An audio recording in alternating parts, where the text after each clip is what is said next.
Welcome to India reform judicial reforms. मैं doctor Kapil Kakkar आपका एक और वीडियो में स्वागत करता हूं। Before starting this video I like you to go to www.blackjustice.in and do subscribe and watch our web series Black Justice.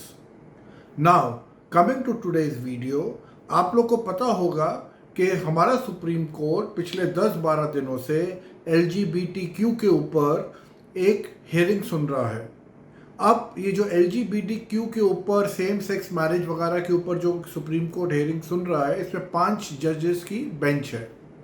और अब तो ये हो गया है कि जो local bar council of India के साथ साथ जो लोकल स्टेट्स के काउंसिल हैं, बार काउंसिल्स हैं, उन्होंने भी रिजॉल्व किया है कि ये वाली जो चीज़ सुप्रीम कोर्ट सुन रहा है, ये सुप्रीम कोर्ट को नहीं सुनना चाहिए, क्योंकि ये उनके एम्बिट में, उनके एरिया में नहीं आता और ये पार्लियामेंट को डिसाइड करना चाहिए।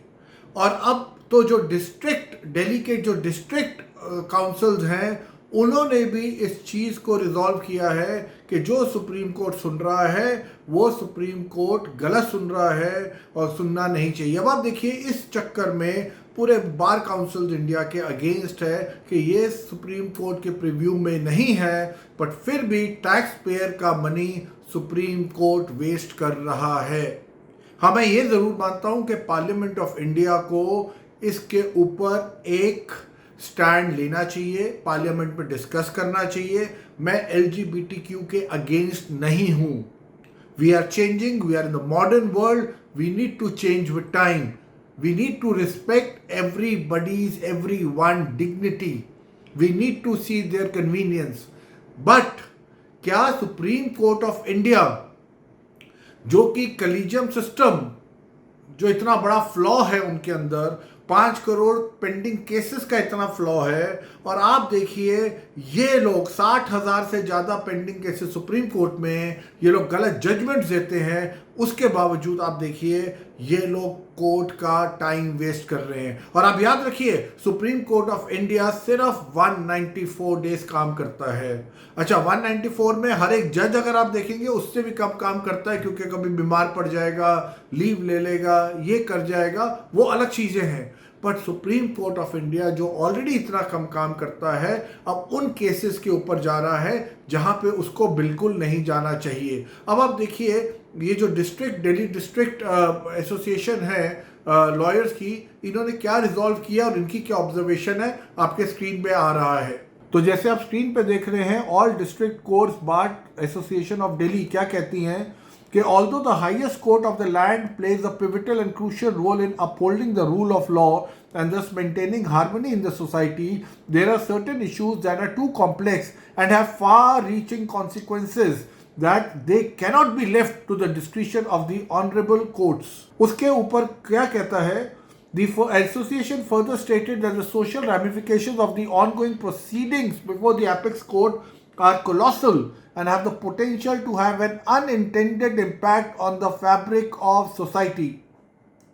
Furthermore, it says there are certain issues that are deeply entrenched in societal norms, values, and beliefs. These issues require careful consideration and public debate, as any decision or action taken without societal acceptance may have far-reaching consequences. And they are right कि 5 जज जो कि खुद कम पढ़े लिखे होते हैं, graduates होते हैं, what right do these people have to make such judgments on such sensitive issues?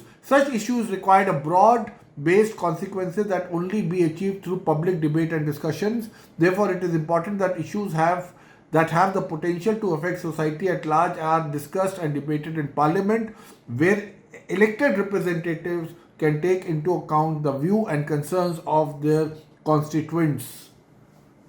तो जैसे आपने देखा कि हर एक बार एसोसिएशन, सुप्रीम कोर्ट, हमारे चंद्रचूड़ साहब जो कि सो रहे हैं, अभी सैलरी इन लोगों को तो टाइम पे मिलनी है, नौकर चाकर इनको मिलने हैं। नौकर चाकर तो अब हमारे मोदी जी ने क्या किया, इनको पोस्ट रिटायरमेंट भी इनको 4-5 नौकर मतलब इनके पास रहेंगे, ये रिटायर भी हो चुके होंगे। तो ये सुप्रीम कोर्ट के जजेस के तो मज़े ही हैं, टैक्स पेयर इनको पैसा देते हैं, काम ये लोग कुछ करते नहीं हैं, और उसके बाद आप ये देखिए इस तरह की चीज़ें हो रही हैं। और अगर आप इनका आईक्यू लेवल देखिए, हमारे चंद्रचूड़ साहब एक दिन एक आज तक के इंडिया टुडे के उसमें कहते हैं कि भाई हम लोग इतना काम करते हैं कि हमें कम से कम जो 194 डेज है आउट ऑफ 365 बाकी डेज में हमें छुट्टियां चाहिए। अब इनके मैं आईक्यू इन लोगों की क्यों बात कर रहा हूँ, आप मुझे बताइए, अगर आपको 12 दिन 15 दिन भूखा रखा जाए और उसके बाद आपको खाना दिया जाए, तो आप क्या 10 12 15 दिन का खाना खा सकते हैं? Obviously answer is no. आप कितना खा सकते हैं? जितना आपका लिमिट है उतना ही आप जाए उस सेशन में खाते, उससे थोड़ा ज़्यादा खा लेंगे, पर आप 10-15 दिन का तो नहीं खा सकते। तो यहाँ पे ये कहते हैं क्योंकि हम 10-10 12-12 घंटे, जबकि पता नहीं 10-12 घंटे कहाँ से काम करते हैं। 11 बजे इनका शुरू होता है, 4 बजे ख़त्म हो जाता है कोर्ट। ये कहता है हम उसके बाद बैठते हैं, रात को तक बैठते हैं एंड ऑल दैट बुलशिट जो ये बात करते हैं। बट एनी विच वेज अगर ये करते भी हैं तो ये कहते हैं इसलिए हमें लंबी छुट्टियां। अभी आप छुट्टियों पे जाओगे तो आप काम करना वैसे ही भूल जाओगे, फिर छुट्टियों में आपने इतना रिलैक्स कर लिया, जब आप काम करने आओगे तो काम भी आपको एक लाइबिलिटी लगेगा, अरे यार मैं इतना अच्छा रिलैक्स सैलरी टाइम पे मेरी आ रही है, नौकर चाकर पर्क्स मेरे पास सब कुछ है, अब मुझे काम करना पड़ रहा है। तो इस तरह की ये लोग बातें जो करते हैं, अगर ये लोग पब्लिकली न्यूज़ चैनल्स में आके डिस्कशंस डिबेट्स में इस तरह की बातें कर सकते हैं, तो आप सोचिए इनके ऑर्डर्स और जजमेंट्स किस तरह होते होंगे। इसलिए हमें रिफॉर्म्स चाहिए जहाँ पे जजेस एक टाइम फ्रेम के लिए होने चाहिए, इनकी एजुकेशनल क्वालिफिकेशन ठीक होनी चाहिए, इनको केसेस वो दीजिए जो इनकी एजुकेशनल क्वालिफिकेशन के हिसाब से है, ना कि इनको हम कोई भी किसी भी तरह के जिन सब्जेक्ट्स में फेल हुए हैं लाइफ के अंदर उनके भी अगर आपने इनको केसेस दे दिए तो आपने भट्टा बिठा दिया। तो आप देखिए टैक्स पेयर का मनी इस सेम सेक्स हियरिंग में किस तरह सुप्रीम कोर्ट ऑफ इंडिया पैसा वेस्ट कर रहा है। If you like this video, kindly share it far and wide. Thank you so much.